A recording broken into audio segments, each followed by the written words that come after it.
the Space Museum isn't a serial I have a whole lot to say about. It's very similar to The Web Planet in a way, as it seems interesting from the cliffhanger which leads into it, but unlike The Web Planet, there isn't as much to complain about from a plot perspective. Being sandwiched between a historical and a Dalek serial also doesn't help this serial, as it feels like a bit of unimportant fluff, but are there any positives to it, or is it just a waste of time and potential?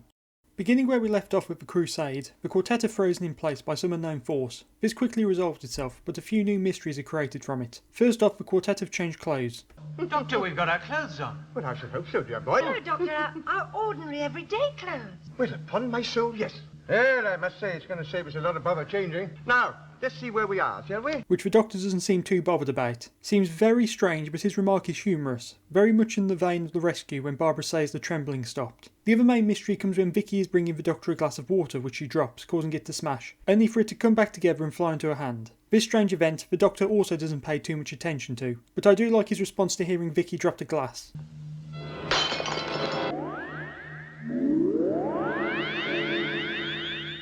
He's very understanding and comforting to her. We're really seeing the nice side of the Doctor in this one too. I do want to note this one nice shot when they're leaving the TARDIS and Ian is shown banging his fists together. It really helps to sell the idea of the TARDIS's larger inside.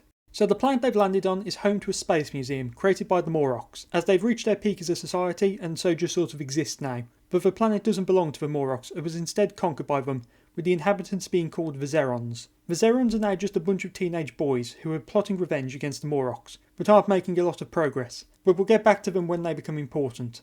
Leaving the TARDIS, the quartet find themselves with new mysteries, notably the fact they don't leave footprints in the several inches of dust that is the ground. The next mystery comes when they reach the titular Space Museum, finding that nobody can see or hear them, with the biggest thing perhaps being when Vicky is able to put her hand through an exhibit. Doctor! Child. Now Ian theorises that they become invisible, which the Doctor disagrees with, but something I want to note about this scene is that I think that it probably should have come before Vicky put her hand through the exhibit, as I think that somewhat clashes with Ian's idea of invisibility, and would have been a good way to disprove it. Even so, the way they come to these conclusions as they examine the environment around them is well done, with them even hiding from people out of instinct, a very nice touch as it shows they haven't adapted to their current state. Before getting to the ending of episode 1, I want to quickly discuss the museum itself. While we don't learn anything about the people or planet in the first episode, the setting itself is somewhat interesting. The museum has the basic white walls equals alien environment design, with a decent chunk if not all of the exhibits being from stock, some of which belong to the prop company The Trading Post. The most notable prop to me at least which belongs to them is the computer device which appears right by the entrance of the museum, as it would later be used in the second Doctor Who and the Daleks film, as part of a Dalek robotising desk. Now I have heard that this episode was a cheaper one as to help balance the budget due to the expensive Web Planet and the following serial The Chase, but apparently this isn't the case. I do quite like the design even if it is quite simple, although I do find it odd that the museum doesn't have all of its exhibits behind glass. But the most notable exhibit in the museum is a Dalek. Just a Its introduction is so good, the Doctor and co actually being momentarily scared by it before realising it's dead, while Vicky, who has never encountered them before and only knows about them from history books, is somewhat disappointed by it. I do love this. Vicky is viewing the Dalek as a piece of history, while the others were there for the events of the Dalek invasion, so it sort of puts them in the place of a historical character, with Vicky being the outsider looking on, as the rest of them have often done with Earth history. It's a somewhat unique view which the show doesn't touch on too much. So wrapping up episode 1, the quartet find the TARDIS in the museum, but they can't touch it, proving it's not their TARDIS, and soon they realise why when they look to see themselves as exhibits on display. So the explanation is a bit wonky as the Doctor explains that the TARDIS jumped a time track, which did something which allowed them to see their own future. So the science isn't the most logical, but it's a means justifying the ends, as the mystery and the atmosphere of episode 1 is really strong, despite only having the main quartet talking or doing anything. The episode doesn't feel like it's being stretched out to fill the time slot. Then there's the cliffhanger which is brilliant, and the serial at its best. Time returns to normal and their future versions plus the TARDIS disappear. As it does, some Morlocks find the present TARDIS and the quartet's footprints appear in the dust. Then we have the final line. They've gone. Yes, my dear. And we've arrived. Simply great with the tension at an all-time high. One of the best opening episodes so far, which can lead into an interesting serial where the quartet attempt to survive their potential deaths with their foreknowledge making them doubt themselves. Sadly this isn't the case, as following episode 1 the serial takes a massive nosedive, going from a high concept idea to a resistance story where the quartet are trying to escape from the museum. This shift is also worsened by a real lack of interest in characters or dialogue, bar the occasional flair. Episode 2 does introduce us to both the Morlocks and the Zerons, but there's not a lot to say about them that I haven't already said. They're all pretty forgettable, with only one or two being interesting enough to remember, with in at least 2 cases that's entirely due to their actors. As the quartet remain together for the start of the episode, I'll quickly go over their events, and I say quickly because there isn't a lot. While together, they just walk around the museum trying to find a way out, and sometimes discussing whether or not they're going to survive, and what they should do to make sure they do. This does include them deciding to arm themselves, with Ian using an exhibited gun like a toy. They also rip up or undo Barbara's cardigan in order to make a trail to know where they've been. This happening after the Doctor has been captured by the Zerons while he's busy examining a machine. The rest of the Doctor's plotline is just him hiding from the various aliens before his eventual capture by the Morlocks. The only notable thing I have to bring up here is when he escapes from the Zerons by jumping one and tying him up before hiding inside of the Dalek casing. I told them all, I am the master.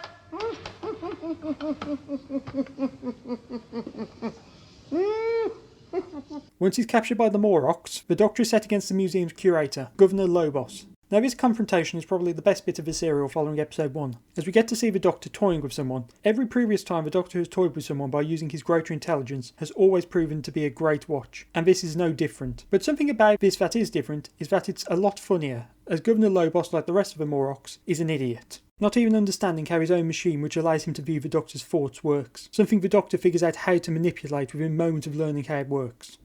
What are these creatures? Just some old friends of mine. But these are amphibious creatures. You are not an amphibian. Oh, I'm not, am I? Hmm? It's a great scene, with it leading directly into the episode 2 cliffhanger, with the Doctor being taken away to be frozen to become an exhibit. The freezing process allows Hartnell to take a week holiday, and so doesn't return until the final episode. Returning to the others, they spend a lot of time together before being separated after finding the entrance at the museum, where the TARDIS has been brought. They attempt to get out, with them being separated in the process. Barbara ends up walking around the museum, meeting with a Zeron and getting knocked out by Zafra gas, which will paralyse anyone who inhales it. Although this gas seems to be a bit ineffective, as Barbara is only knocked out and quickly recovers enough to get herself and the Zeron out of the museum, with the gas still being pumped into the museum when her recovery happens. Ian, on the other hand, does a bit more, as he manages to get out of the museum and hide behind the TARDIS, before going to find the Doctor by overpowering a Morlock guard and forcing him to take him. Notably, this Morlock is played by stuntman Peter Diamond, who had previously played Delos in The Romans. There's not much to say here either, though. Ian manages to find the Doctor in time for the cliffhanger of episode 3, but Vicky's subplot is far more substantial, or at least there's a lot more to say about what's happening in it. So Vicky ends up with the Zerons, who tell her about how their planet was invaded and that they have been trying to get rid of the Morlocks. But not having any success, Vicky offers to help them and is taken to the armory, which is very badly guarded by one Morlock who is easily defeated. From there they are faced with a security system which uses a machine to ask questions that must be answered truthfully. On top of that, they must be answered correctly. Now this may just be my interpretation of these words in this context, but don't they mean the same thing? So Vicky ends up reprogramming the machine so she only has to answer truthfully and not correctly, plus makes it so she only has to answer 2 questions, although never states this bit. I will admit that I originally had a much longer section in which I talked about how the machine doesn't make sense, but in hindsight that is due to my incorrect interpretation of correct in this context. Given the era we live in now, instead of correct we'd say pre-programmed or programmed, and so that really threw me off when writing this. Now I did say before that there was more to talk about in V's plotline, but that was it. Beyond that there really isn't anything. The Zerons aren't any more interesting here than they are anywhere else, with Vicky seemingly being their main motivator for rising up against the Morlocks. Given that they have not done anything except wait around, saying they might do something until the quartet arrived, leading to Vicky doing most of the initial work for the Zerons to start their revolution. With the revolution underway, the quartet slowly make their way back together. Ian finds the Doctor who's being frozen and forces the Morlocks to reverse the process, which is successful despite their belief that it wouldn't work. The Doctor's first line after being revived is a highlight for me though. It's quite funny due to Hartnell's performance. Oh, support me, dear boy. Support me over there, sit me down. But due to Ian being distracted, he is disarmed and they are threatened with being frozen. They are soon reunited with Barbara and Vicky, who are captured outside of the museum, leading to them being trapped and awaiting the future they saw. Now this should be the most intense part of the serial, where everything seems hopeless and they're right on the edge of their deaths. But it doesn't. Maybe it's just because I know it's not going to happen, but I can't sense any tension from the serial, which does weaken the danger considerably. Fortunately for the quartet, they are saved by the Zerons, who kill the Governor and the rest of the Morlocks, finally freeing the planet from their grasp, unless the Morlocks attempt to retake it and actually kill the entire Zeron population this time. The serial gets to wrapping things up with a few things of semi-interest. With the Morlocks dead, the museum is cleared of everything, with this interesting discussion between Vicky and Tor. But Tor Well, surely it doesn't all have to be destroyed. Can't you use any of it? Oh, we only want on Zeros what belongs to Zeros, Vicky. The rest will be broken up. Now, while I've nothing against the Zerons not wanting anything the Morlocks brought to their world, we know that the Morlocks invaded other planets, and so how much of that technology is in fact not Morlock in origin? Just imagine if one day another species rises up against the Morlocks and goes to reclaim their stuff from Zeros, only to find it's being destroyed by the Zerons. I'd certainly be quite ticked off by this. Beyond the destruction of potentially valuable items both in terms of scientific advancement and potential symbolic value, the Zerons gave the Doctor a souvenir, this turning out to be a space-time visualizer, which will become important in the next serial. Why the Zerons, who didn't interact much with the Doctor outside of kidnapping him, gave him a souvenir rather than Vicky, you know, the person who actually gave them the ability to reclaim their planet and maybe even was the main motivator behind it. Who knows? Since I haven't mentioned it yet, I'll mention it now. Tor is played by actor Jeremy Bulloch, who would go on to play Boba Fett in the original Star Wars trilogy.